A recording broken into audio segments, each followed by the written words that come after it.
Good evening and welcome to Hope TV News Watch. It is the 5th of October 2021 and we're coming to you live from 28 Valley Road in Nairobi City. Thank you so much for joining us for the latest news. I'm Tony Omondi and our sign language interpreter is Boniface Murithi. Now, the Kenya Medical Practitioners, Pharmacists and Dentists Union, KMPDU, allied health unions and professional health associations have rejected the proposed Health Amendment Act 2021 in unison. The officials said they are concerned with the move to hurriedly pass the proposed laws in total disregard of stakeholders' input in the health sector. They say they find the proposed laws exploitative and distance themselves from the reforms. Our reporter Kennedy Kimani has more on this story. Solidarity forever. The Kenya Medical Practitioners and Dentists Union officials have stated that the Health Amendment Act 2021 seeks to interfere with the independence of the health sector and prevent it from self-regulating itself. One of the subsections amended in Section 7 of the Principal Act states that a person in charge of a public health facility commits an offense if the person demands or permits the demand of payment of advance medical fees or admission fees prior to treating or admitting a patient.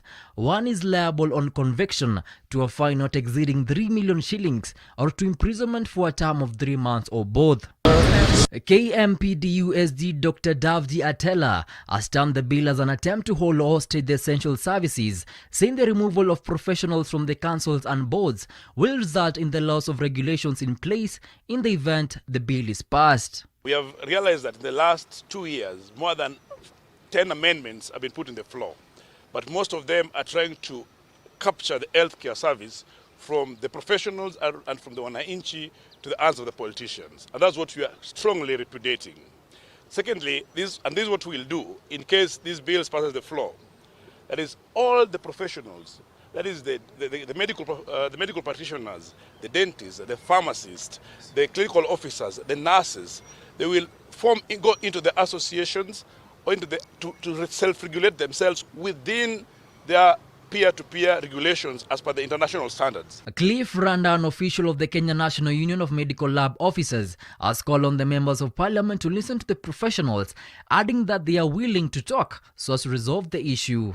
If parliamentarians cannot take into account of what our associations, our societies and unions have given to them, then we have got no option but to call upon our members not to renew their licenses and also to come out of those laboratories. And therefore, we are urging our MPs, kindly listen to us. We are also willing to listen to you so that we make health a quality service to all Kenyans. Kennedy Kimani, Hope TV Newswatch, Nairobi. Okay, thank you. The Law Society of Kenya, LSK President Nelson Havi has officially declared interest in vying for the Westlands constituency parliamentary seat in the next year's general election. Havi, who is cruising the uncharted waters for the first time, on Tuesday transferred his vote from Likuyani constituency in Kakamega County to Westlands constituency in Nairobi County as IEBC's enhanced continuous voter registration exercise entered day 2 on Tuesday. Alice Diana tells us more. As the political wave continues to gain momentum ahead of next year's general election, several leaders across the country have expressed interest in the political seats they will be vying for. The Law Society of Kenya LSK President Nelson Havi, who will be entering politics for the first time, on Tuesday announced he will vie for the Westlands constituency parliamentary seat come 2022 general elections. The city lawyer and advocate of the High Court, who has now transferred his vote from Likuyani constituency in Kakamega County to Westlands constituency in Nairobi County, is seeking to unseat ODM's Timothy Wanyonyi, the current Westlands Member of Parliament. I have resided and had my business here in Westlands from 2006, and as democracy goes, your vote is best placed where you are by yourself. Here in Westlands is where I do business, here in Westlands is where I studied, and here in Westlands is where I want to serve. For that reason, no place will be better than Westlands for me to serve the people of Westlands and the people of Kenya. Harvey, who is a registered member of the Amani National Congress Party ANC, however, did not reveal if he will be vying for the seat through the Musalia Mudavadi-led party as reports of his engagements with Deputy President William Ruto escalate. I think it's a matter of public knowledge that I'm a registered member of the Amani National Congress, and depending on how the voice of the people in Westlands resonates, that is the party I will run with. I have not moved from UDA to ANC because my first registration as a party member in my entire life is with the Amani National Congress. Of course, the Deputy President of the Republic of Kenya, Dr. William Samoei Ruto, is my good friend. He's been my friend for a long period of time. And politics should never be categorized as a contest between personalities. If he finds favor in my quest in Westlands, like any other available maiden, and he demonstrates his acumen towards this enterprise, so be it. Following the revelations of the Pandora Papers that have linked President Uhuru Kenyatta and the First family with investments in the Panama Islands, Harvey called on relevant investigative bodies to probe the matter. Sioni changamoto lolote. Rais kabla hajachaguliwa kuwa rais alikuwa bwenyenye. Hilo ni jambo la bayana. Na ikiwa mali yake alipata katika namna ambayo anaweza kudhibitisha, basi ni mali yake, tuwezi kumkosoa. Lakini kama kuna dosari, walio na uwezo wa kuchunguza, basi wachunguze. For Hope TV Newswatch, I'm Alice Diana. Property of unknown value was Tuesday destroyed when fire gutted an apartment block at Matakari Estate in Embu Town. No life was lost or injury reported in the morning inferno that broke out from one of the houses in the three-storied building that also quickly spread to the adjacent houses. In the mishap, 5 families were affected after nothing was salvaged from their houses, with the cause of the fire being linked to an electric fault. It took the effort of area residents and a firefighting engine from the county government to put out the fire that was fast spreading. Wakati nilikuwa kwa nyumba hapa, nikasikia mama wanapiga nduru nje ati moshi moshi moshi. Kutokea nje tukaona moshi juu ya roof juu. Kuangalia wakati sasa zimamoto wamekuja. Kufika tukapata nyumba ya mwisho hii ndio imeanza kuchomeka. Iko na moshi mingi. Sasa kupanda juu, tukaenda kwa main kuzima stima ya main. Sasa ndio tukaanza kuizima na moto. Mheshimiwa akakuja tukazima na moto. Tumengangana kuzima hizo nyumba zote. Sasa ilikuwa inaruka ikitoka kwa hii inaenda kwa hii, ikitoka kwa hii inaenda kwa hii. Sasa ndio tukangangana watu wakatupea support. Ndio sasa hiyo moto ikazima. Haswa ilikuwa ni tunajua ilikuwa ni stima sababu wakati tumepanda hapa juu tukapata inaanza kulipuka kidogo kidogo. Kuteremka chini kwa main pale kuna moja imelipuka tu. Sasa agent akakuja akazima kwa main.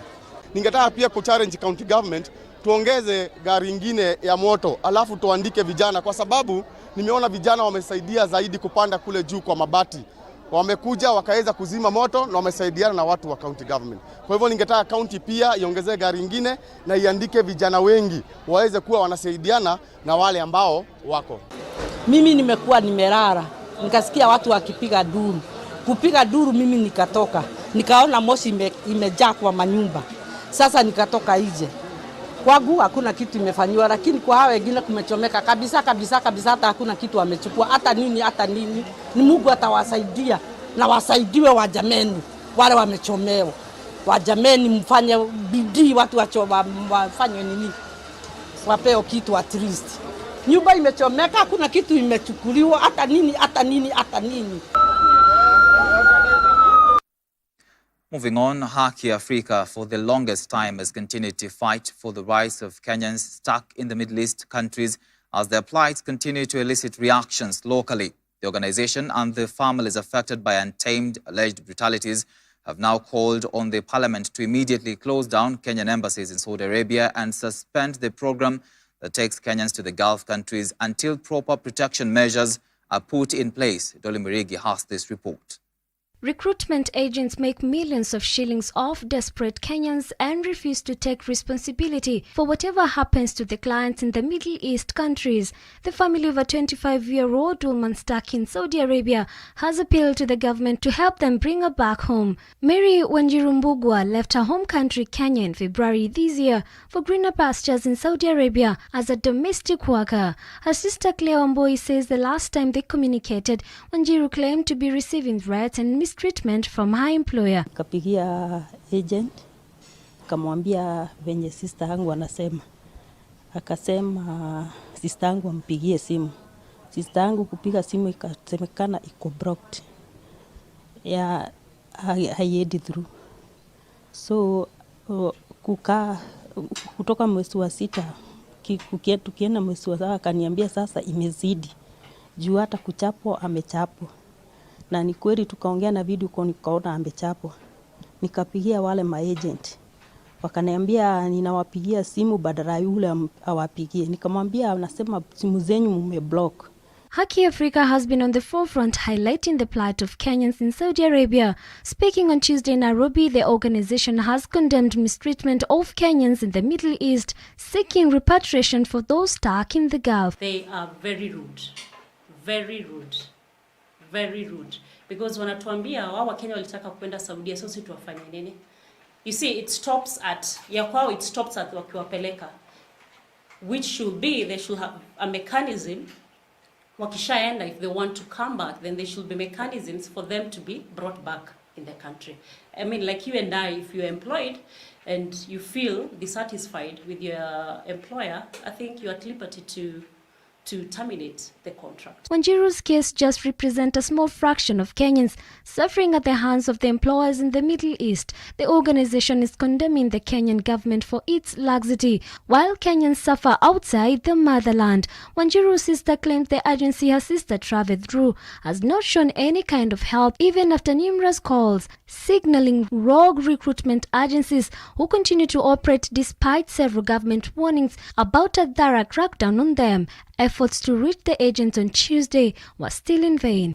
Sasa nimejaribu kucommunicate na wao nimeshindwa. Na ninahitaji sister yangu arudi nyumbani. Na wakati huo mamangu alikuwa kwa hospitali na aliaga. Hakuweza kuhudhuria mazishi ya mamangu. Na kwa mpaka saa hii hawajamrudisha huku nyumbani. Kenyans have been warned against traveling to the Middle East, which has a history of mistreating Kenyans seeking domestic jobs or employment until the safety is guaranteed. Dolly Mirigi for Hope TV Newswatch. The Speaker of the National Assembly, Justin Muturi, has received a petition seeking to limit the terms of Deputy President, Speaker of the National Assembly, Speaker of the Senate, Members of Parliament, Deputy Governors, and members of County Assembly. One Jonah Gashuki claims the term limits of the said office holders ought to be limited just as the terms of the President and Governors as per Articles 102, 142 and 180 of the Constitution. And as Dickens Levander reports, MPs dismissed the petition, saying it must go through a referendum. The National Assembly Departmental Committee on Justice and Legal Affairs has been tasked to look into a petition that proposes term limits of members of parliament, members of county assembly, the deputy president, the speaker of the National Assembly, the speaker of the Senate, and deputy governors be capped to a maximum of 2 terms. This is after a Kenyan citizen by the name Jonah Gashuki petitioned Parliament to limit their terms of office, as is the case of the President and Governors, as listed in Articles 102, 142 and 180 of the 2010 Constitution. Received a petition signed by Mr. Jonah Gashuki of ID number 24631-866. The petitioner claims that whereas Articles 142 and 180 of the Constitution fixes the term of office for the President and county governors respectively to 2 terms, the provisions do not apply to the following other elective offices. 1. The Deputy President. 2. The Speaker of the National Assembly. 3. The Speaker of the Senate. 4. Members of Parliament. 5. Deputy Governors. 6 members of county assemblies. The petitioner is concerned that the above exemptions are discriminatory. The National Assembly Speaker Justin Muturi read the petition to the House on Tuesday, with the petitioner expressing concern. The petitioner is therefore praying that the National Assembly amends Articles 102, 148, and 180 and other related provisions so as to limit the term of office for the above listed elective positions to a maximum of 2 terms, as is the case for the President and county governors. Having determined that the matters raised by the petitioner are well within the authority of the House, I order that, pursuant to provision of Standing Order 227(1), the petition be committed to the Departmental Committee on Justice and Legal Affairs, and the committee to consider the petition and report its findings to the House and the petitioner in accordance with Standing Order 227. Even though Speaker Muturi ordered the Jailer Committee to look into the matter, a number of members of parliament claimed amending such clauses in the constitution requires the input of Kenyans, and so the petition has to pass through a referendum. Mr. Speaker, this petition by John Kashuki on various elective offices, I think it's misplaced, because if he seeks to do a constitutional amendment on Article 102, 148, and 180, he needs to collect 1 million signatures, just like those who are promoting PPI did. Bringing a petition here, you know, for these elective positions, there are people, these are careers, and it is determined by the people. While the petitioner has a right to petition this House, we also have a civic duty to be able to advise the petitioner, Honorable Speaker, that this country, we are already struggling with those officers whose term is capped to 2 terms, Honorable Speaker. Most governors who are doing their last term, they have gone rogue, Mr. Speaker. Some have even disappeared from the offices because they will tell you, me, I'm going home. So as much as the petitioner has a right to petition on this House, but we are also thinking of in future even removing the term limit so that somebody can run, as long as you have the level playing field for the Kenyans to decide, Honorable Speaker. The section that the petitioner seeks to amend falls within what the court said eternity clauses that can only be amended through a referendum. So I don't think if the committee should waste taxpayers' money going through this petition, it should be dismissed, Honorable Speaker, and the petitioner advised accordingly. I think this House must also now develop ways of dealing with petitions that are unmeritorious. This is one of those which, although you have now committed it to the committee, Mr. Speaker, it would be one for summary dismissal. First of all, Mr. Speaker, it has a factual error insofar as it says that the office of the Deputy President does not have a term limit. That is not true. Because under the Constitution, there's a term limit. You can only be a Deputy President for a maximum of 2 terms. Secondly, there are very good historical, legal, and factual reasons why only the office of the President and the Governor were limited, and not these other elective offices. The Jailer Committee is expected to hold sittings and look into the petition before advising the House and the petitioner on the next step. Dickens Luvanda, Hope TV Newswatch. Let's now shift gears to some politics. As the country continues to grapple with issues, deeply rooted issues of corruption, tribalism, unemployment, high cost of living, poverty, and tribal conflicts, all the blame has always shifted to politicians and the policies of the land. But it all goes down and begins with the voter who elects their leader. The current political atmosphere in the country has seen the shifting of blames from voters to leaders to tribal politics and now to churches, where leaders have pitched their tents and booked the pulpit for the weekend. But who is responsible for good leadership? The church has recently come under sharp criticism for dining with political leaders and entertaining politicians with alleged histories of corruption and malpractices. Well, the truth is the church has numbers and does have a voice in shaping the political landscape for good. The question is, has the church stayed out of politics enough to allow the quote-unquote bad people rule? while the church, particularly Christians, have been urged to ensure morality in authority by actively participating and voting to elect good leaders. CITAM Bishop Emeritus Dr. David Oginde has discarded the notion that Christians should not participate in politics. Speaking during the After Sunday Live program on Hope TV, the bishop, who has been very vocal on leadership matters in the country and beyond, said it's time Christians practice their faith outside the confines of the church to impact society and make influential decisions at the ballot. Let's listen in to what he had to say. So if you are saying Christians should not be involved in politics, so who should? Who should? That's the question. Okay. Who should? Then why do you make noise when those people do evil things? Why do you say, oh, this country, oh, this country? Why? What did you expect? The Bible says, when the righteous rule, Yeah. the people rejoice. Yeah. Who are the righteous? The Christian. So where will they rule? In their houses? In church? I think Christians, I get angry like I'm getting now. Yeah. I get very angry. There's this theology that is warped because this world does not belong to the devil. This world is, the Bible says, the earth is the Lord's And all he needs. and the fullness Therein. therein, and the people therein. Yeah. So if this world is God's world, and if this everything here is God's everything, and if these people are God's people, Yes. who should rule them? The devil? No. The children of the devil? The drunkards? No. The thieves and robbers? The corrupt? Because the Christians want to be in a cocoon in Goshen? To make it to heaven. Do you know what happened when if we use today's language? Yeah. When Christians huddled in Goshen, what happened in Egypt? Okay. They became slaves. Yeah. Okay.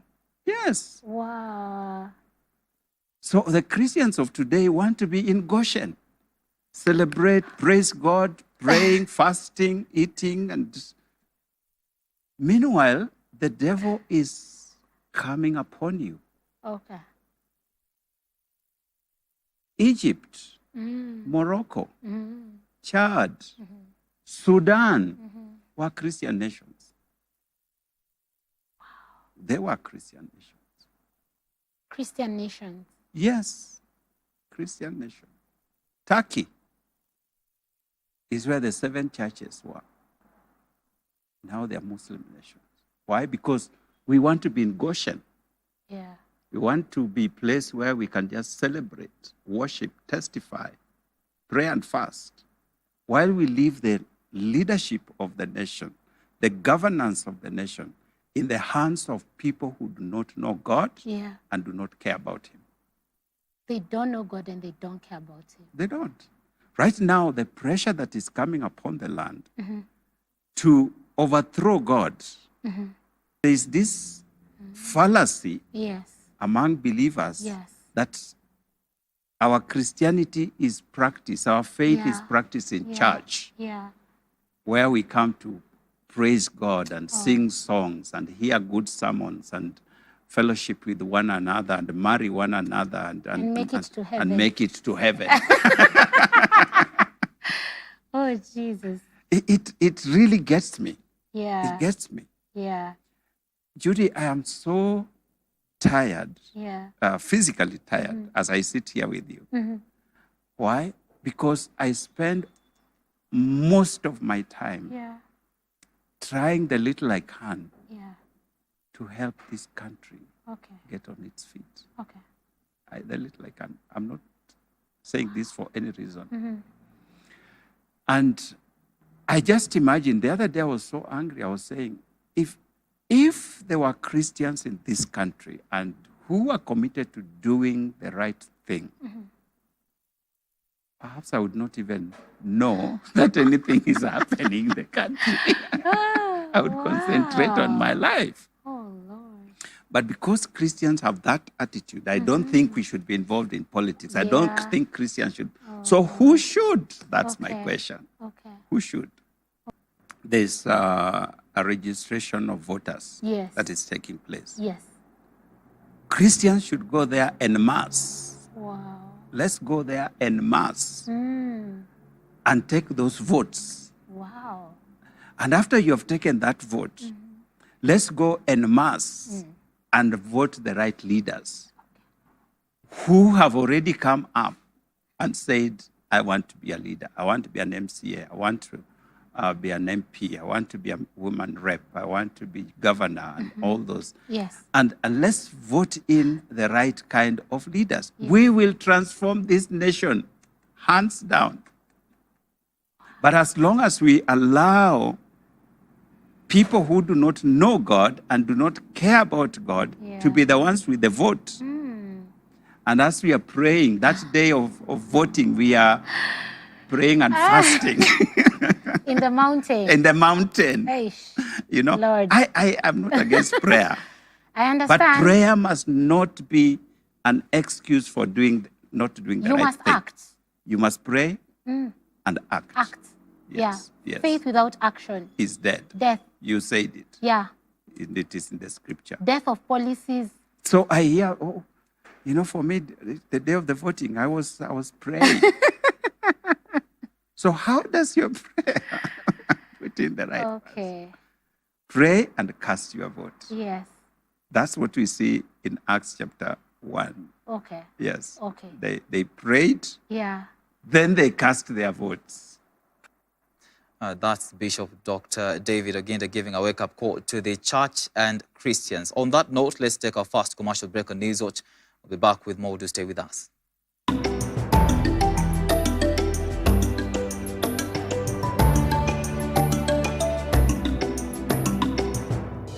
Our world needs humble, confident, bold, and integrity-infused leaders.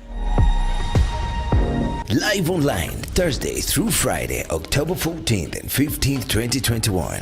Join thousands of curious, growth-minded, change-driven men and women like you for the premier leadership event of 2021, the Global Leadership Summit. Some of the world-class faculty includes Craig Goshel, Senior Pastor of Life Church, Jami Lima, Richard Montanes, who started off as a janitor and rose to be a top executive. Local faculty include Justice Daniel Musinga, who'll talk about the quest for justice, fairness, and equality. Bishop David Oginda, CEO and founder, the Carter Lead Associate. Daniel Kamau, CEO, Fusion Capital. Archbishop Eliud Wabuhala, Chairperson, Ethics and Anti-Corruption Committee. Among other speakers, guest musician will be Florence Moretti. To register, call 722-490325 or visit www.kenyaleadership.org. Everyone wins when a leader gets better. Furahia na Optiven. Dad, gari mpya. Umetoa wapi gari mpya? Optiven wametusort. Optiven? Nunua any of our value-added properties ama redeem installment ya property yako. Kwa kila malipo ya 10,000 unapata 1 entry point kwenye draw ya Furahia na Optiven promotion. Airtime kushindaniwa kila siku, holiday kila wiki, shinda ploti na gari kila mwezi na grand prize ya Mercedes-Benz C180. Ni rahisi, buy ama redeem na ushinde na Furahia na Optiven.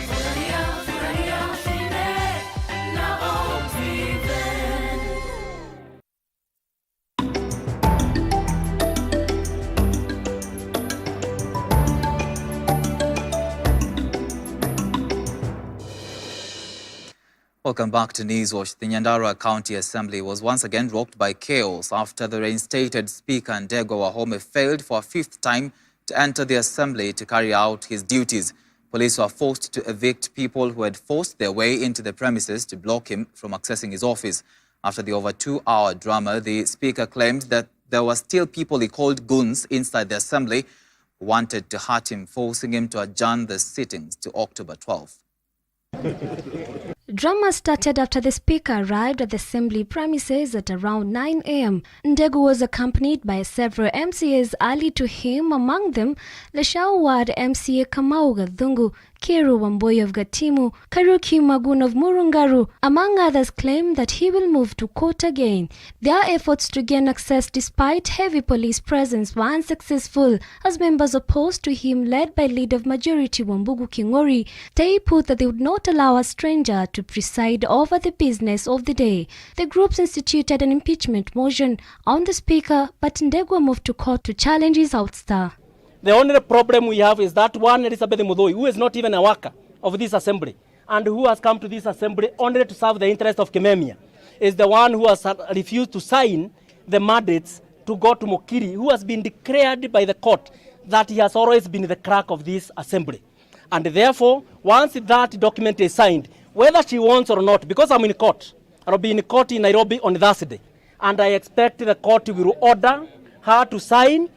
And also, I will expect that if she does not sign, the court will issue orders to the effect that even if she does not sign, then the court will allow the governor of Central Bank, who I had a meeting with, to remove her signature and put that one of Mokiri. However, yesterday Nakuru High Court Judge Justice Hilary Chemitei had instructed that the Speaker be allowed back to resume his duties in that his official vehicle and may be returned, and instructed that Nyandarua County Commissioner Benson Lempamorijo and Police Commander Zachary Kimani ensured the orders are obeyed within the 48 hours. We will not play their game. We will do what we are supposed to do as true defenders of the law. And I thank you very much for your sobriety. Thank you very much for your genuineness and the manner in which you have held yourself in decorum. Hakuweza kuingia bungeni, na kwa hivyo sikuwa na kitu ingine isipokuwa tu kuingia, na tukaendelea na bunge vizuri, na tukatable ile finance bill kwa ile budget inakuja, na tukaweza pia kuwa na motion of adjournment, na tukafunga bunge mpaka Tuesday next week, ambayo ni tarehe 12 mwezi huu wa Oktoba. Na ile kitu imefanya tufunge tuseme sana sana ni kwa vile tumekuwa na issues pale kwa control of budget na maneno ya pesa kuwa haiko. In his ruling, the judge also ordered that Leader of Majority Wambugu Kingori, Deputy Speaker Zachary Njeru and Clerk Elizabeth Mudhui pay a fine of 400,000 Kenyan shillings each after they were found guilty of contempt of court or serve a jail term of 2 months. However, when he reported to the assembly, Speaker Ndegwa Wahome could not gain access to the chambers, a matter he termed as blatant disregard to the rule of law. As the Speaker and members of staff remained stranded outside the assembly, several MCAs were in the chambers ready to transact the business of the day in a session led by first chair of the Speaker's panel, Wanjiru Muhoho. However, to the prevailing standoff outside the chambers, the session was adjourned to 12 October next week. Yes, despite knowing that the police commander is here, and the AP commander is here, and the OSPD is here, they cannot open because they know there are 8 armed thugs inside here. And we talk about what we know. The government has announced that the Wanguru Stadium, the venue for the 2021 Mashujaa Day, is almost complete, with the installation of street lights in the town now in the final phase. Interior Principal Secretary Dr. Karanja Kibisho said similar works are ongoing in Kerugoya town, while the construction of the County Commissioner's official residence and state lodge is underway. Civil works are now at 90% complete, with many of them set to be delivered in 3 days' time. Wanguru Stadium has the capacity to hold 10,000 people, but only 3,000 will be allowed into the stadium in line with the strict coronavirus containment protocols. We are happy as National Celebrations Committee about the progress of the works. We have given ourselves up to 8th of October to have finalized everything, and as you can see, that's not a far-fetched ambition. On 8th of October, we will have finished. We are then here. You've seen this is the County Commissioner's residence. For that day to host the state luncheon, and therefore we are sprucing it up to the status of hosting a state luncheon. We have walked in, and you can see for yourself that within the next few days the contractors will be out of here, and the other people who are dealing with the software will come in so that we start making now the proper preparations for the luncheon. We are not very lucky around COVID, and therefore we will not have a full blown celebration as we know them. We are having what we are calling semi-virtual, and like I said last time, the meaning of that is that in all the other 46 counties, there will be no physical celebrations, and people are urged to just follow the celebrations as they'll be taking place here in Kirinyaga. So we have asked that the number that we are given be distributed across the county. Just to note that the attendance therefore will be by card.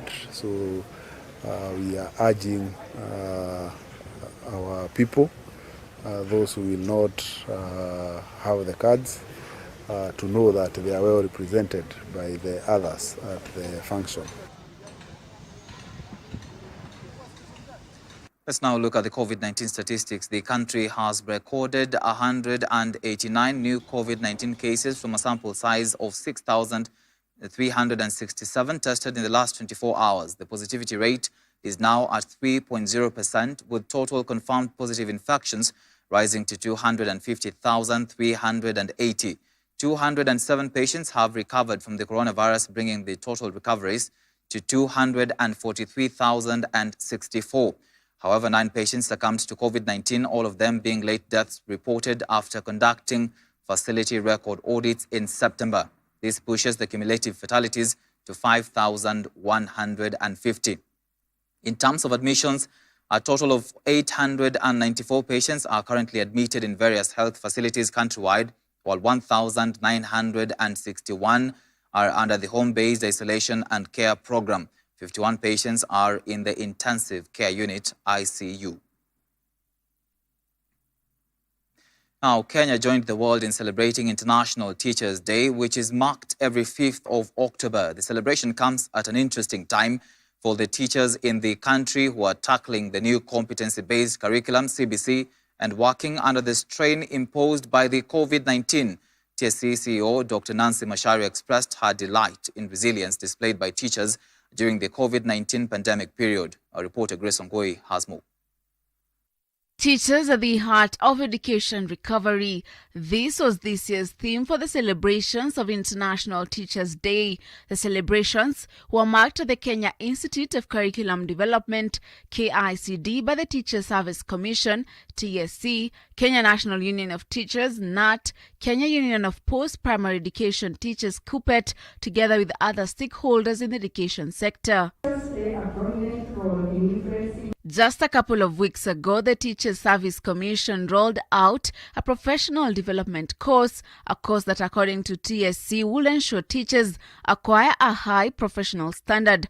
The program, dubbed Teacher Professional Development, TPD, was not initially welcomed by NAT as well as teachers. However, NAT has changed their guard, and according to the Secretary General, Collins Oyu, there is need for employer training and development, noting a lot of false claims have surrounded the recently launched program. In Kenya, we need to raise teacher status issues like empowering them through employer trainings and development, so that as we move along, we have quality teachers. At the same time, KUPPET Secretary General Akelo Misori congratulated teachers on the resilience to work under the tight schedules where schools are closed for shorter periods. Misori further called on the government to employ more teachers to ease the burden on them. To keep working in the frontiers of the pandemic, they risk their own health and the survival of their families. In fact, we have lost nearly 100 teachers from the public school sector. Meanwhile, TSC CEO Dr. Nancy Macharia honored 31 teachers for the exemplary performance in teaching, management, and effective delivery of the new curriculum. Teachers play a prominent role in influencing and inspiring learners. After parents, teachers take the responsibility of molding our child's character at each and every step. Therefore, it is our utmost duty to convey our wishes to teachers today in recognition of their undeterred efforts. Grace Wangoi for Hope TV News Watch. Away from that, the leadership of the Nyaribari Church constituency in Kisii County has raised more than 1.4 million shillings to support 30 different women groups consisting of widows to help them begin businesses for self-sustainability. Speaking at the Agriculture Training Center in Kisii, the Senator, Professor Sam Ongeri, said the move by the Nyaribari Church MP, Richard Tonge, to bring widows together and help them is in line with the constitutional requirement of catering for the vulnerable groups in the society.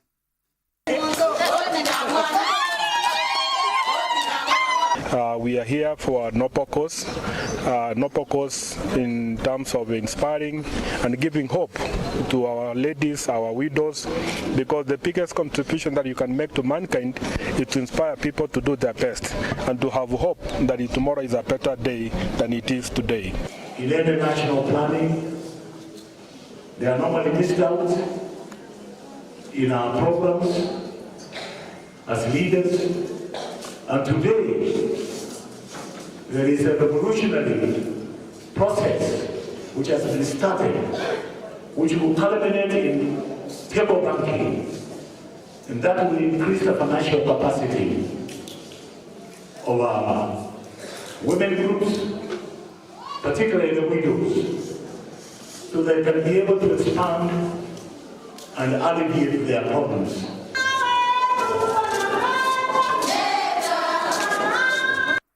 Voter registration in Siaya County began in a low note, with only 600 people turning up for the registration against the target of 3,500 in all the registration centers. The county targets to register over 100,000 new voters in the 6 constituencies and 30 wards.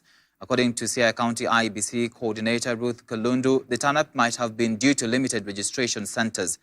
Elsewhere, in Gem constituency, ODM grassroots leaders converged at the ODM constituency offices to strategize on the best ways to increase the number of those registering as voters. Speaking at the event, the area MP Elisha Odhiambo called on all the youths and those who are eligible to vote to turn out in large numbers and give the region a political advantage. Yesterday was our day 1, 4th of October, and as a county we only managed to capture 617 new voters. But being the first day, that's not a surprise. 30 people turned up to transfer their registration locations from elsewhere to Siaya.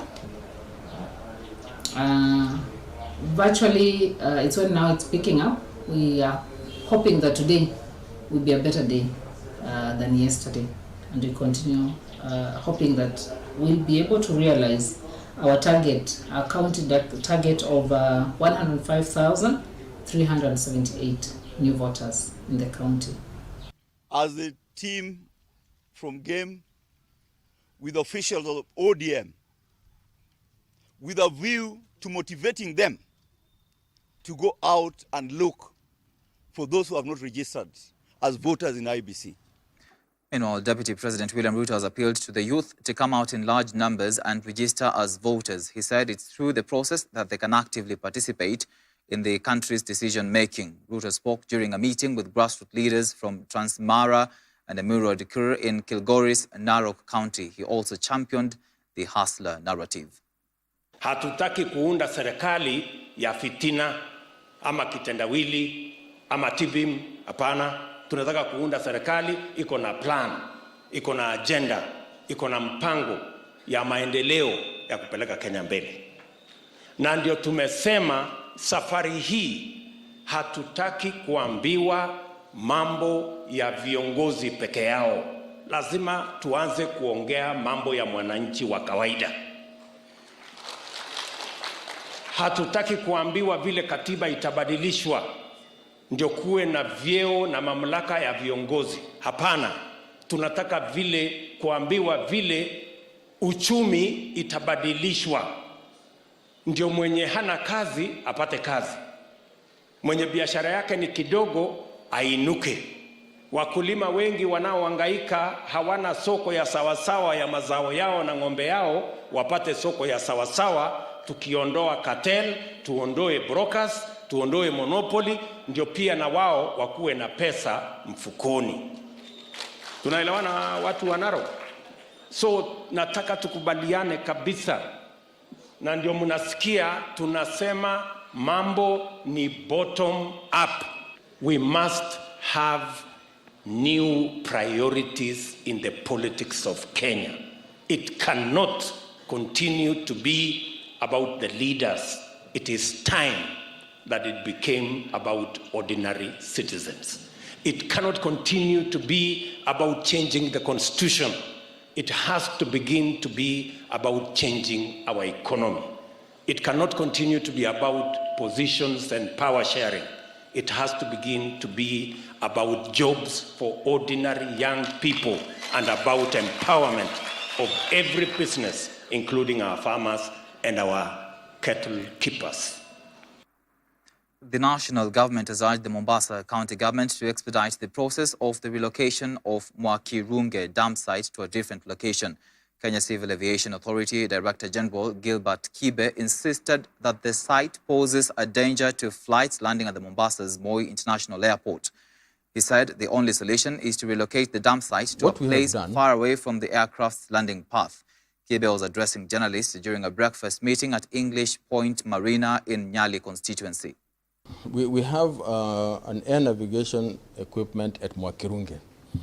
That equipment there is crucial and important for aircraft landing at Moi International Airport, Mombasa, because it is the last point where you fly over on your way to land at Moi Airport. When all aircraft fly overhead Mwakirunge on their way in to land at Moi. When you have a dump site there, it attracts birds who come to eat the rubbish that is in the dump site. And some of these birds are able to fly very high. So if you have a bird that is flying overhead Mwakirunge and there's an aircraft passing through, there's a danger of a bird strike. So KCAA has requested the county of Mombasa to move that dump site to an area that will be away from the entry point to Moi International Airport. So we have written severally, and we're waiting for them to act and to move that site. All right, let's take another quick break on News Watch. We'll be back shortly with business and sports news.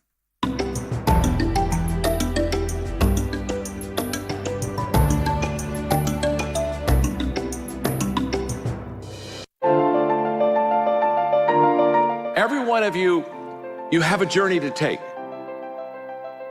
Your first step is your most important step. You don't go up to the top. You grow up to the top. You are one decision away from shifting your life from where it is right now to a totally different place. So often our setbacks are setups. It's just hard to see it at the time. What if you interrupted that pattern of thinking and simply said, what do I want? That takes your energy and focus off of the problem and begins to focus you on a solution.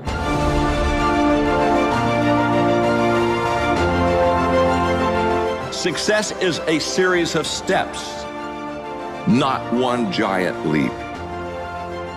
Commitment will get us to the starting line. Consistency will get you to the finish line.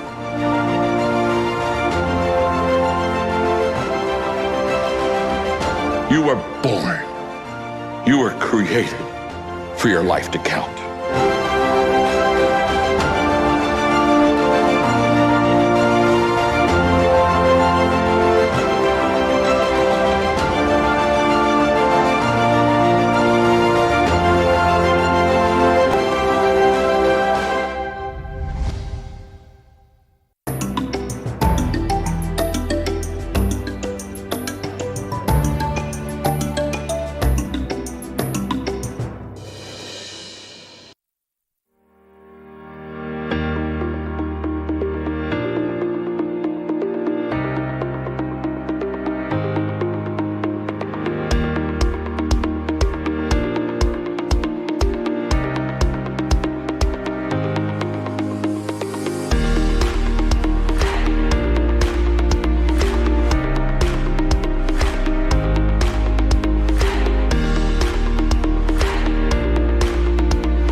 Let's continue with business news. The ongoing vaccination in the country will enhance the level of confidence on safe travels among visitors into the country. Tourism and Wildlife Cabinet Secretary Najib Balala says the safety of travelers all over the world as a result of the COVID-19 pandemic has become a priority. The CS made the remarks during the official opening of this year's Magical Kenya Travel Expo, which kicked off on 5th October. The annual event, which was postponed in 2020 due to the COVID-19 pandemic, has attracted travel trade from about 40 countries from across the globe and is the largest tourism fair in the region. We created a new normal by making sure that we have safety protocols when we put it for our visitors and for ourselves. Now we have provided most of our tourism workers are vaccinated because they care for you and they care for themselves. Today, Magical Kenya 2021 has opened with 200 international buyers, 140 exhibitors. It is not the same as 2019, but we realize 2019 is the past. We need to talk about 2030. If one thing this COVID has taught us is to be resilient. Number one is to be safe. So we assure you, Kenya is safe, Kenya is serious in vaccination, and Kenya puts all the protocols of washing hands, masking, and social distancing. So it is important to put safety as a priority. But definitely Kenya is a beautiful country. We have safari from the migration of the wildebeest at the Masai Mara to the migrations of the humpback whales in Watamu and the Kenyan coast, and much more, because we have the people and we have the culture. Definitely, it is important, again, as a priority to be safe. But we realize we need to use technology. We need to be active on the digital platforms, and Kenya is #1 active on the digital platform. It is important for us to reflect, all of us, how do we participate in the new normal. And I can tell you, Magical Kenya is in the forefront to be ready for the new normal. Young Scientists Kenya, YSK, in partnership with the Ministry of Education, the Embassy of Ireland and Blaze by Safaricom, have kicked off the annual 4-day National Science and Technology exhibition for secondary school students. The exhibition, which was officially opened by President Uhuru Kenyatta, will showcase 111 entries by 214 students from 30 counties via YSK online platform. This is the culmination of an online adaptation of YSK's outreach and mentorship program that has reached over 100,000 students from all the 47 counties since 2018. I applaud the contribution of the Young Scientists Kenya to our development agenda through the national competition and exhibition and your outreach and mentorship activities. Indeed, 3 of the 16 winning projects last year demonstrate that the innovative and entrepreneurship capacity of our young people in Kenya runs deep. So to you, our young scientists, these achievements are truly impressive. These projects demonstrate an impressive awareness of the critical problems affecting not just you, but your communities and Kenya, as well as the world as a whole. I am pleased to note that you are applying your knowledge to develop practical solutions to problems that affect us all. So, ladies and gentlemen, I understand that for this year, we have 214 students who are presenting their projects. I note that the participants represent the face of Kenya, that they represent 30 counties and are drawn from rural and urban, public, as well as private schools.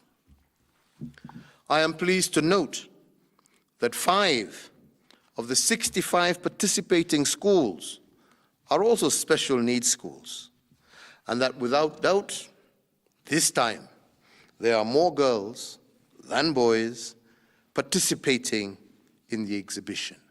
Going forward, and to motivate other students and ensure the participation of all counties, I once again urge the Ministry of Education to widely publicize the winners of the last 3 competitions. And as part of that publicity strategy, I also urge them to indicate follow-up actions that have been taken to recognize and to harness these innovations.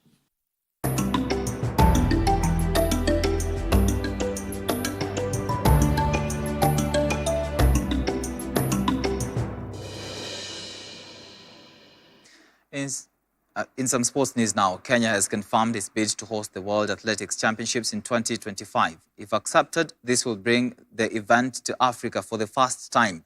Nairobi has hosted both the World Under-18 and Under-20 World Championships in the last 4 years, but faces a string of high-profile rivals, including Tokyo, which staged the Olympic Games in July.